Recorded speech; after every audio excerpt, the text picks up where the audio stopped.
Good afternoon, everybody. It is the 28th of December, 3:49 in the afternoon. And guess what? We got one view on our Christmas video. Wow, it is so nice to see you. It is so nice to be viewed, I guess, just the one time. Looking from the analytics within the video, the guy or girl only viewed it for 3 seconds, which was, I don't think I even start speaking after 3 seconds. So, wow, I mean, it's good to be seen. It's good to have some kind of a reach, even if it is just one, but whatever, we go on. You know how it is, we stay deluded, and hopefully this will turn into something. But anyways, I was scrolling through the internet and I saw an article on some things that defined 2025. There's only 3 days left of the year, so I thought I might as well have a read of it. And number one was Trump returns. I completely forgot that this guy only came into the second term in January. I thought that happened years ago. Well, I guess it did happen for the first time years ago, but the second term only started in January. And I don't really agree with everything that he says or does or whatever, but you can't deny that has to be one of the greatest comebacks of all time.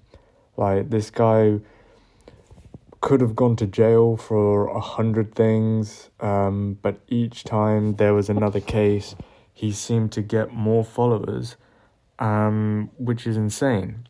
And then he got shot, which is quite a shame, but how does he do it? How does he manage this comeback? How does he manage to do everything that he wants to do, say all the things that he does, and still ends up becoming the most powerful man in the world for the second time?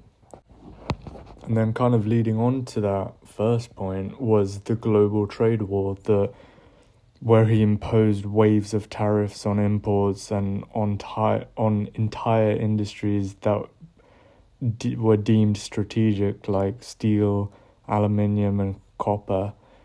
And I still kind of remember him on the news with his little plaque, and he just kind of took off, I guess, the covers of that plaque to kind of describe how much percentage of a tariff each country is going to get.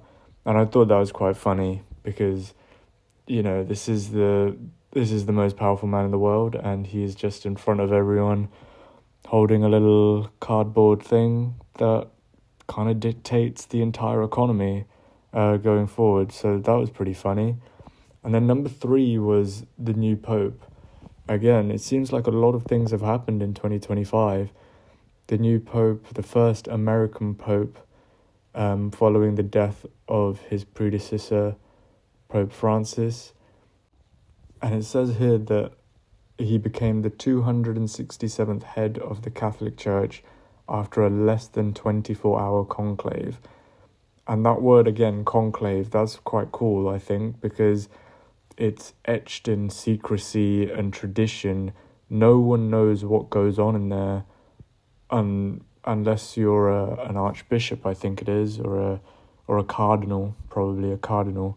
But that's quite cool. I remember seeing the movie The Conclave after Pope Francis's death, and that was, it's quite funny because they've kind of just made it up. You don't know if that's how conclaves really work in real life, or whether they've kind of just used their imagination to kind of imagine how this sort of thing works. So I imagine it's the latter, because again, it's just shrouded in secrecy and no one knows. And then I think we're on number 4 now.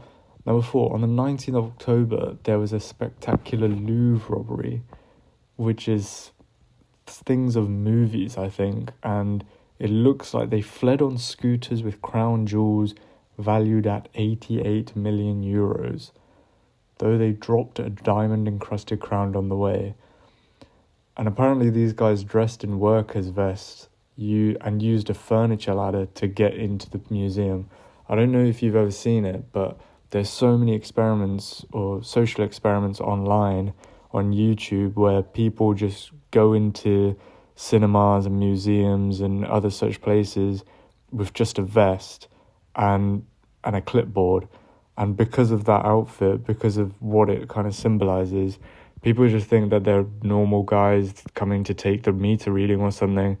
But yeah, these kind of people on YouTube, they get into the silliest of places just because they kind of own the outfit and kind of own what they're there for. So I guess I should probably get myself a worker's vest, see what kind of places I can reach. And then the last kind of bullet point on this article that I'm reading is just record-breaking weather, and I guess that happens every year, about floods that are happening at times that shouldn't be, or heat waves in places that there never used to be. And I'm kind of speaking from my own experience here, living in England. Through the winter, I felt like it wasn't really that cold. No, we're nowhere near snow weather. That's not going to happen. Apparently it's going to happen next week. Lies. But it just hasn't been that cold. And even my parents say it, how a couple of years ago you used to get snow all the time during winter, even all the way up until March, but now there's not even a slight chance of that. So you can see how it's all changed. I remember even one time going into the office in just a polo shirt because it really wasn't that cold. It was like 15 degrees somewhere in mid-December, which is actually, that's got to be considered a heat wave surely. But yeah, number 5 on that is the record-breaking weather.